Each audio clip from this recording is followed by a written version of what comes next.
Now we see the reaction of aromatic aldehyde with ammonia. Reaction of aromatic aldehyde with ammonia. Now we take benzaldehyde. It reacts with ammonia. It gives complex condensation product. Complex condensation product. The name is hydrobenzamide. Name is hydrobenzamide. What is condensation? First we have to know what is condensation. The same kind of molecule, they involve in chemical reaction more than one molecule. Same kind of molecule, more than one. It involve in chemical reaction and it give the product with removal of water molecule. It is named as condensation reaction. Let us move to the chemical reaction. Here we took 3 molecules of benzaldehyde. 1, 2, 3. Totally 3 molecules of benzaldehyde and 2 molecules of ammonia. They undergo chemical reaction and they remove the 3 water molecule and we are getting hydrobenzamide. How it happened? Let us move. Here oxygen from benzaldehyde and H2 from ammonia. So they remove as a water molecule. First water molecule. Then same the second benzaldehyde also oxygen and in second ammonia also hydrogen. So there is a removal of water molecule. Second water molecule. In third benzaldehyde as usual it take oxygen and we need 2 hydrogen per water. One is from one ammonia, another one is from another ammonia. So there is a removal of one more water molecule. So totally 3 water molecule is removed. Then what is the formula?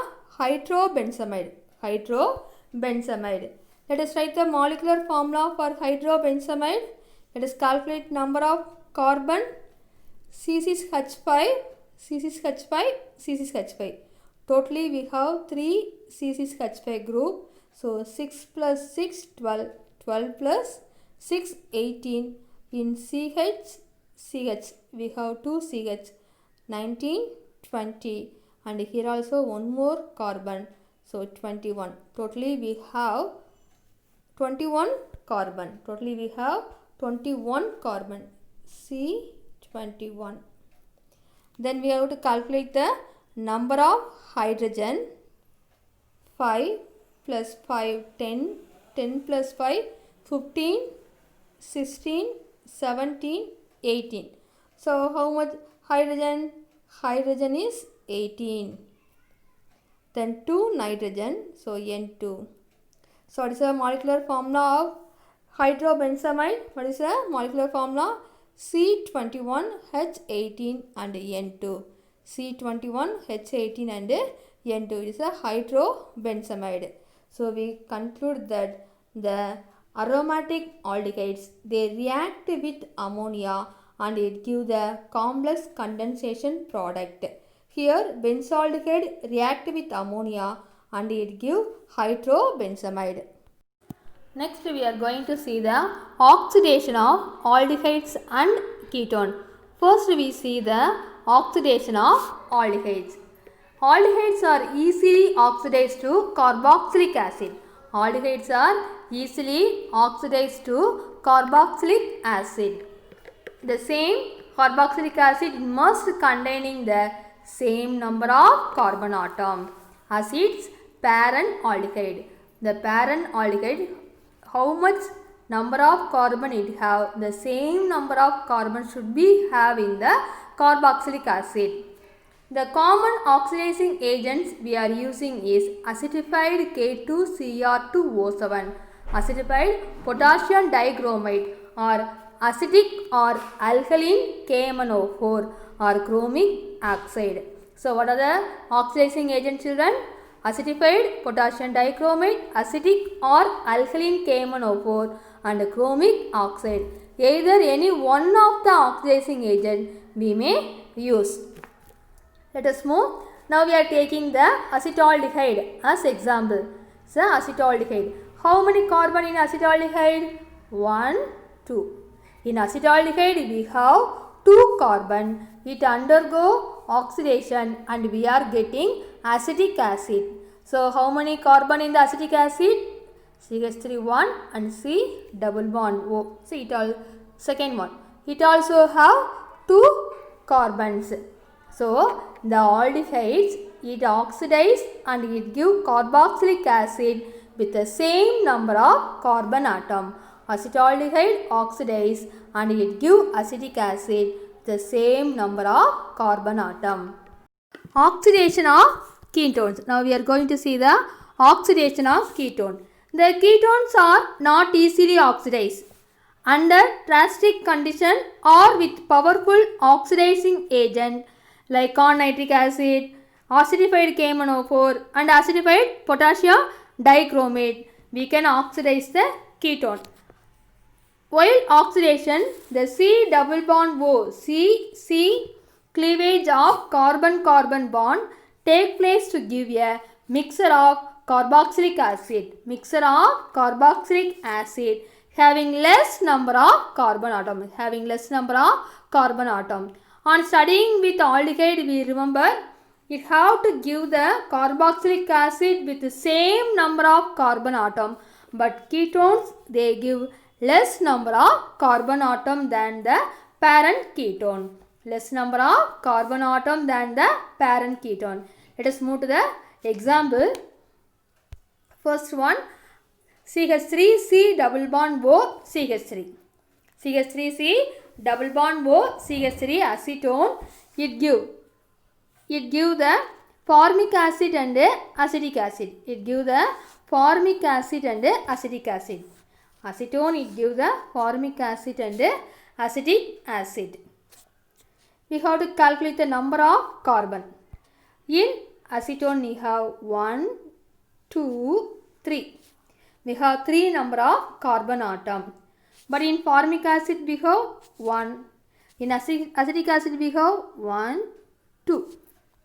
So the ketones, it give the less number of carbon atom than the parent ketone.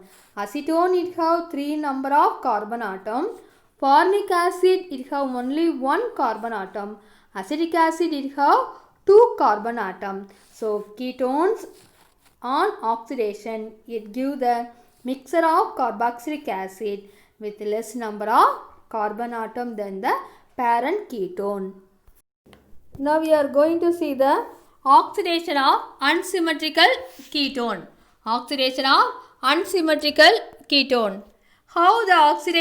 unsymmetrical ketone it happen? It is said by the rule, Popov's rule.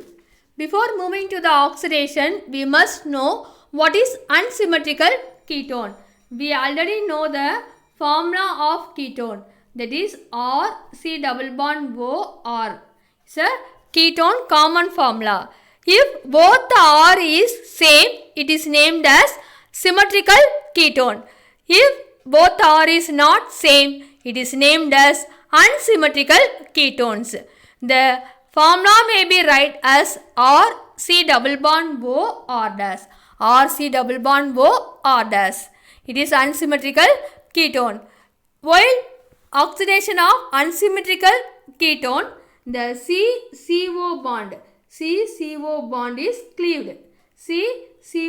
is cleaved.